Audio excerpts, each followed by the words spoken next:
सगळ्यात पहिल्यांदा मी आपल्या सगळ्यांना पप्पांच्या वतीनं खूप थँक्सही म्हणतो की सर आपल्या सगळ्यांनी एवढे छान वर्ड्स इथं सांगितले पप्पांबद्दल.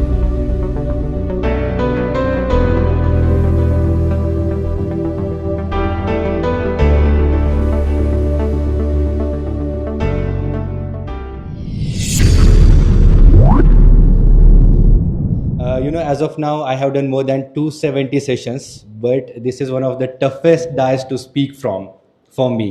कारण की वडिलांबद्दल बोलायचं आहे आणि सगळ्यांसमोर बोलायचं आहे आणि वडीलधाऱ्या माणसांसमोर बोलायचं आहे ज्यांनी मला छोट्याहून मोठं होताना पाहिलेलं आहे. तर हे खरंच ॲज अ स्पीकर मी काही का होईना, पण तुमच्यासाठी मी तोच छोटा मुलगा आहे जो तुमच्यासमोर खेळलेलो आहे. शाळेमध्ये गेलो, कॉलेजमध्ये गेलो, बॅट पिचेस पाहिले आणि आज by the grace of God थोडीफार सक्सेसही पाहत आहे. आणि ज्यावेळेस मी तर येत होतो पहिल्यांदा, तर जसं मी म्हटलं की हा टफेस्ट डायस आहे.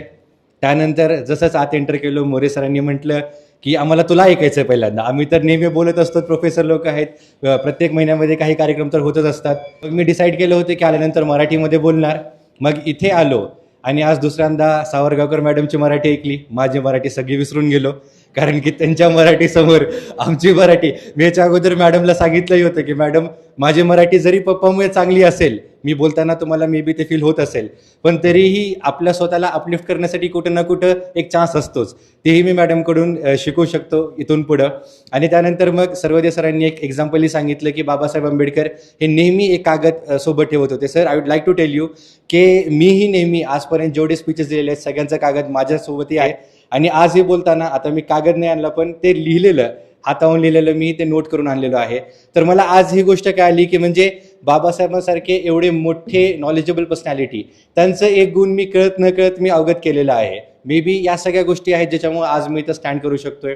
आणि दुसरी गोष्ट म्हणजे, आणि आज आम्ही बघतोय जे नवीन पॅरेंट्स आहेत ज्यांची मुलं आता 6वी, 7वी, 8वीमध्ये आहेत, तर या मुलांच्या पॅरेंट्समध्ये एक गुण हा आलेला आहे की त्यांना हे वाटतंय, इनफॅक्ट हे पास्टमध्येही होतं, की मुलांना फक्त सांगणं, त्यांना फक्त बोलणं म्हणजे पॅरेंटिंग आहे. म्हणजे मी मुलांना बोलतोय, ते माझं ऐकतील, एवढ्यालाच ते पॅरेंटिंग समजतात. आणि एका वडिलांनी मुलाला सांगितलं की तुला डॉक्टरच व्हायचं आहे तर तो डॉक्टर होणार, इंजिनियर व्हायचं आहे तर इंजिनियर होणार. यामध्ये काही वाईट नाही आहे, but this is not a parenting. Parenting म्हणजे काय आहे की तुम्हाला ॲज अन एक्झाम्पल तुम्हाला आपल्या मुलांसमोर पहिल्यांदा बनावं लागेल. कारण की मुलगा असो मुलगी असो, त्याचे पहिले आयडियल जोपर्यंत तो जगाला समजत नाही, त्याचे पहिले आयडियल हे त्याचे आई वडीलच असतात. आणि त्यामध्ये जर एक वडील स्मोकिंग करत असेल किंवा गुटखा खात असेल किंवा तो शराब पित असेल आणि तो आपल्या मुलाला म्हणेल की तू हे करू नको, तर हे त्याच्यावर किती इफेक्ट होणार, त्या मुलावर किती इफेक्ट होणार? हे नाही होणार. त्यामुळे सगळ्यात पहिल्यांदा पॅरेंटिंगचा एक पार्ट असतो की पॅरेंट्सनी आपलं एक्झाम्पल आपल्या मुलांसमोर सेट करणं फार इम्पॉर्टंट आहे. आणि जसं तुम्हाला सगळ्यांना माहिती आहे, मलाही माहिती आहे की माझ्या वडिलांचं ते एक्झाम्पलच माझ्यासमोर होतं फ्रॉम द चाइल्डहुड. मी आजपर्यंत एका स्मोकिंगच्या स्टिकलाही हात लावलेला नाही आहे. गुटखा आहे तर खूप लांबची गोष्ट आहे, शराब तर सगळ्यांना माहिती आहे, आमच्याकडे तर कोणी त्याला टचही करत नाही. तर मी आजपर्यंत स्मोकिंग कधीच केलेली नाही आहे. त्याचं वन अँड ओनली रिझन आहे की माझ्या वडिलांनी कधी केलेली नाही आहे. त्यासोबतच आज मी एक स्पीकर बनलो. ज्यावेळेस मी स्पीकिंग करत होतो, ज्यावेळेस मी मोटिवेशन लेक्चर स्टार्ट केले आणि ज्यावेळेस मी मुलांना ट्रेन करतो, सगळ्यात मोठा त्यांना प्रॉब्लेम असतो की सर आम्हाला स्टेजवर आलं की भीती वाटते. आणि ज्यावेळेस मी माझ्या चाइल्डहुडचा विचार करतो, मला तर कधीच असं भीती वाटली नाही. आणि त्याचंही रिझन हेच आहे की मी जेव्हापासून जन्मलेलो आहे तेव्हापासून मी माझ्या वडिलांना स्टेजवर बोलताना पाहिलेलं आहे. त्यामुळे ती फिलिंग माझ्या मनात कधी आलेली नाही. आणि याच्या पुढे जाऊन जे सगळ्यात इम्पॉर्टंट पार्ट आहे, जे मला वाटतंय की माझ्या वडिलांनी कधीच मला सांगितलं नाही की तुला हे बनायचंय, तुला डॉक्टरच बनायचंय, तुला इंजिनियर्स बनायचंय. आज आमच्या फॅमिलीमध्ये, फ्रेंड सर्कलमध्ये पेरेंट्सनी मुलगा ते 3 इडियट्समध्ये सगळ्यांनी पाहिलेलंच आहे की बेटा पैदा हुआ, अगले मोमेंट फादर ने बोला मेरा बेटा इंजिनियर बनेगा. काही पेरेंट्सनी ठरूनच ठेवलेलं आहे की ते आपल्याला मुलाला डॉक्टर म्हणजे डॉक्टरच बनवणार आहेत. मग त्याची ती इच्छा असो नसो, त्याची ते पॅशन असो नसो, किंवा त्याचा ब्रेन, त्याची एक्सलन्सी त्या लेवलची असो किंवा नसो. एक्सलन्समध्ये IQ मध्ये कमी जास्त प्रमाण असू शकतो, पण हे डिसाइडेड आहे. पण माझ्या वडिलांनी मला कधीच सांगितलेलं नाही. अच्छा, पप्पा नेहमी म्हणत होते की ये मेरे पापा ने नहीं किया तो मैं आपके साथ नहीं करूंगा. आता यामध्ये डिफरन्स आहे की माझे आजोबा शिक्षित नव्हते, माझे आजोबा अशिक्षित होते. त्यांनी खूप मेहनतीनं पप्पाला मोठं केलेलं आहे. तर तिथं तर एक समजतंय की माझ्या आजोबांना तेवढं ज्ञान नव्हतं म्हणून त्यांनी पप्पाला कधी गायडन्स केलं नाही. पण माझ्या वडिलांना पूर्ण ज्ञान होतं. ज्यावेळेस मी स्कूल कॉलेजमध्ये होतो, हार्डली कोणी असायचं, हार्डली कुणी असायचं की ज्यांचे त्या ड्युरेशनमध्ये PhD झालेली आहे. मी आय थिंक 10-11th होतो ज्यावेळेस माझ्या पप्पांची PhD झालेली आहे आणि पप्पांनी मला सांगितलेली आहे की या कॅम्पसमध्ये आय थिंक 32 PhD वाले स्टाफ आहेत किंवा होते जे रिटायर वगैरे झालेले आहेत. तर त्या ड्युरेशन पासून he is one of the highest qualified person not only in our city but in the biggest region. त्यावेळेस त्यांनी मला कधी सांगितलं नाहीये. मग केलं काय आहे? केलं हे आहे की त्यांनी ते क्लायमेट क्रिएट करून दिलेलं आहे की ज्या क्लायमेटमध्ये मी हे डिसाईड करू शकलो की मला काय बनायचंय. ज्यावेळेस माझं इंजिनिअरिंग कम्प्लीट झालं, इंजिनिअरिंग नंतर एक कम्प्लिटली हा एक उद्देश असतो की चांगल्या मल्टीनॅशनल कंपनीमध्ये जॉब करायचा आहे. पण त्यावेळेस मी डिसाईड केलं की मला जॉब तर करायचं नाहीये, मोटिवेशनल स्पीकर बनायचंय. सगळेजण याच्या अगेन्स्ट होते कारण की आपल्या सिटीमध्ये एक मोटिवेशनल स्पीकर माहित होते, ते म्हणजे डॉक्टर जर्रा काझी सर, ज्यांच्यामुळे आपल्या कॉलेजच नाही तर सिटीमध्ये त्यांनी हे एक हा प्रोफेशन क्रिएट केला होता. बट अपार्ट फ्रॉम दॅट कुणालाही समजत नव्हतं आणि त्यामधले खूप सारे प्रॉब्लेम आहेत. मग इन्कम कशी क्रिएट होणार, लोकांना सांगणार काय की काय करतोय, आणि हे इस्टॅब्लिश होण्यासाठी थोडा टाइम तर जाणार, लोक एक ऍक्सेप्ट करण्यासाठी थोडा टाइम तर घेणार. आणि त्या ड्युरेशनमध्ये फक्त पप्पांनी सगळ्यांना सांगितलं की तो करिअर मला माहिती आहे काय आहे आणि तो डेफिनेटली त्यामध्ये चांगलं करेन. कारण की इनिशियल डेजमध्ये जेव्हा मी करिअर हे स्टार्ट केलं त्यावेळेस पप्पांनी सगळ्यांसोबत डिस्कस केलं होतं ज्या ज्या कॉलेजमध्ये मी गेलो होतो आणि त्यांनी म्हटलं की तो खरंच चांगलं बोलतोय. आणि त्यावरून फक्त पप्पांनी हे डिसाईड केलं की मला हे करिअर करायचं आहे, म्हणून आज मी इथं स्टँड करत आहे. आणि त्यासोबतच ज्यावेळेस 11-12th मी होतो त्यावेळेस माझ्यामध्ये एक बॅड पिच आला होता. 12th मध्ये माझी ग्रुपिंग झाली नव्हती. तर हा जो सपोर्ट होता, म्हणजे मोस्टली आज तुम्ही पाहत आहात की स्टुडंट हा सुसाईड पर्यंत जातात जर त्यांना 11-12th चांगले मार्क पडत नाहीत. त्यांचा प्रॉब्लेम हा नसतो की त्यांना कमी मार्क पडलेले आहेत. त्यांचा प्रॉब्लेम हा असतो की मी आता आईवडिलांना काय तोंड दाखवू, मी समाजाला काय तोंड दाखवू, मी लोकांना काय सांगू, माझ्या वडिलांचा माझ्या वडिलांना सगळ्यांसमोर एवढी एम्बॅरेसमेंट फील करावी लागेल. पण या सगळ्या गोष्टी, मलाही या गोष्टीमधून जावं लागलं होतं. पण त्यावेळेस हा घरच्यांचा जो सपोर्ट होता ज्याच्यामध्ये मी इथून बाउन्स बॅक करू शकलो. आणि यानंतर जी सगळ्यात इम्पॉर्टंट गोष्ट आहे ना, ते म्हणजे बघा, फ्युचर आपण डिसाईड करतो, आपण डिसाईड करणारच आहोत.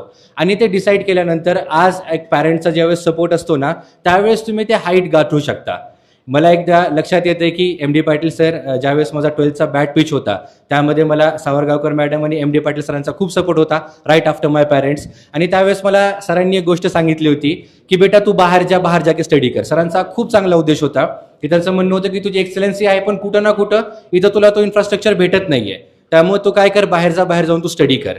आणि सरांनी मला एक वाक्य सांगितलं होतं त्यावेळेस, होतं की बेटा देख, बडे झाड के छाव में छोटा झाड कभी बडा नहीं बनता, इसलिए तू यहाँ से घर से बाहर जा, पढ़ाई कर.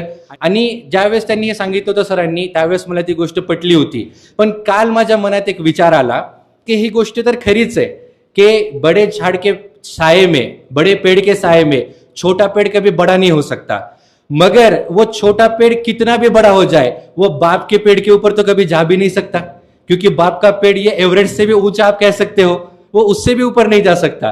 तर आजपर्यंत मी बाय चान्स म्हणा, कुठल्याही परिस्थितीत म्हणा, मी घर सोडलेलं नाहीये. आज मी वर्ल्ड वाईड ही सेशन करत आहे, तरीही रिटर्न मी इथंच येतो, मम्मी पप्पांकडेच येतो. आणि हे माझंही सौभाग्यच आहे की म्हणजे आमच्या खूप सारे बॅड पिच तुम्हाला माहित आहेत, तर ही माझ्यासाठी खूप सौभाग्याची गोष्ट आहे की आज मी पॅरेंट्स सोबत राहून आज मी हे सगळं डॉमिनन्स, हे करिअर मी क्रिएट केलेलं आहे. आणि ज्या कॉलेजेसमध्ये, ज्या युनिव्हर्सिटीमध्ये मी नेहमी सेशनमध्ये सांगत असतो की मला त्या ड्युरेशनमध्ये ऍडमिशन भेटलं नव्हतं, आज तिथून मला इन्व्हिटेशन येतात फॉर द मोटिवेशनल लेक्चर्स. आतापर्यंत पप्पांचं सगळं करिअर तुमच्या समोर आहे. माझं एज्युकेशन ही तेरणा इंजिनिअरिंग मधूनच झालेलं आहे, जे आपल्याच कॅम्पसची एक शाखा आहे. आणि मला लहानपणीपासून कॉलेज लाईफपर्यंत सगळेजण या नावानं ओळखत होते की हा डॉक्टर सय्यद सरांचा मुलगा आहे, हा डॉक्टर सय्यद सरांचा मुलगा आहे. कॉलेजमध्येही त्याच नावानं ओळखलेला आहे की हा डॉक्टर सय्यद सरांचा मुलगा आहे. पण पप्पा, आज मी तुम्हाला हे आश्वासन देतो आणि हे थोडं थोडं खरंही होत चाललेलं आहे की इथून पुढं पप्पांची ही जी रिटायरमेंट लाईफ आहे, आजपर्यंत मी डॉक्टर सय्यद सरांचा मुलगा म्हणून ओळखले गेलेलो आहे. इथून पुढं तुम्ही डॉक्टर अरशद सय्यदचे पप्पा म्हणून ओळखले जाताल, हे मी तुम्हाला आश्वासन देतो. आणि फक्त एवढंच सांगतो की तुमचेही खूप सारे मुलं आज करिअरच्या एका पाथवर असतील, मे बी माझ्यापेक्षा छोटे असतील, कारण की तुम्ही ज्युनियर स्टाफ आहात. कधीही कुणालाही एज्युकेशन पॉईंट ऑफ व्ह्यूनं कुठल्याही परिस्थितीनं काही गरज पडेल तर सगळ्यात पहिल्यांदा पप्पा आहेत. पुन्हा जर मी काही करू शकत असेल तर मीही नेहमीच आहे as a part of Terna family. आणि शेवटी फक्त एकच सांगू इच्छितो की वडिलांबद्दल शायरी, कविता, लेख, निबंध, ग्रंथ खूप साऱ्या गोष्टी आहेत. पण एक गोष्ट या सगळ्यामधून जर प्रॅक्टिकली काढलं तर ते एकच लक्षात येते की या जगामध्ये जर तुम्ही दुसऱ्यापेक्षा सक्सेसवर वर जात आहात तर तुमच्या कितीही जवळचा कोणी असू द्या, फ्रेंड असू द्या, रिलेटिव्ह असू द्या, कोणीही असू द्या, तो कुठं ना कुठं तुमच्या सक्सेसनं त्याला थोडीफार जलन तो होणे वाली आहे. बट ते फक्त फादर फिगर असते जे तुमच्या सक्सेसला तुमच्यापेक्षा जास्त प्राऊडली एन्जॉय करणार. आणि मी हेच ग्वाही देतो की ही सक्सेस डेफिनेटली माझे पप्पा हे इन फ्युचर माझ्याकडून एन्जॉय करतील. फक्त एवढे बोलून मी माझे 2 शब्द संपवतो. Thank you so much.